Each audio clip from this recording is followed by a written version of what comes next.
Today we're going to talk about rates. Now, rates are similar to ratios, but they're a little bit different. The first difference is that these are a comparison by division. Okay, ratios were a multiplicative comparison. They're multiplying. To go further in, you would multiply. But a rate is technically a comparison by division of two quantities, and they have different units. So ratios have to have the same units. A rate is going to have different units.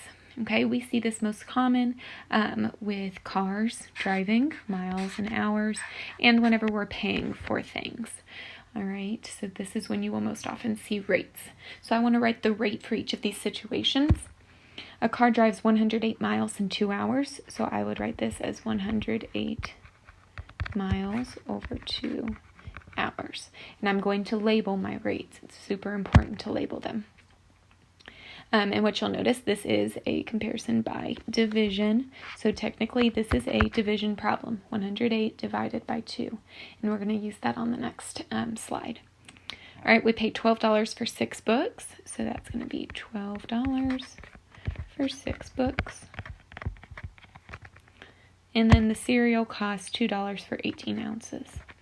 So $2 per 18 ounces.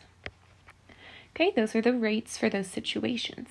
Now, most of the time, we're going to take our rates and we're going to turn them into unit rates. And this is where the second quantity is 1 unit. So we're going to take those same fractions that we just had and we're going to divide them to figure out how many miles or how many dollars it is for 1 unit. All right, so we had 108 miles for 2 hours. So when we divide that, we're doing cowboy and horse, 108 divided by 2. That's going to give us 54. Okay, so this equals 54 miles per hour, or for 1 hour. That's the unit rate. All right, we paid $12 for 6 books. So when I divide that, 12 divided by 6, well, that's just 2. So that means our unit rate is $2 for 1 book, or $2 per book. Okay, whenever you hear per something, it normally means for 1. So per equals for 1. All right, last one, we have $2 for 18 ounces. Now this one's a little tricky. The 2 is going to go in the house and the 18 is going to go outside. This is going to be a decimal number, okay? So I automatically have to add a decimal and a 0. 18 goes into 20 once. And it looks like it's going to be a repeating 11. Okay, so that means that it's 11 cents for 1 ounce.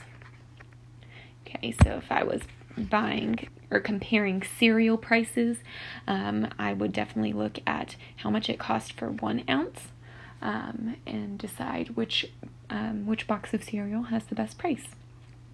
All right, so we're going to be doing unit rates and stuff tomorrow. Just remember, rates are division. We're doing cowboy and horse division here.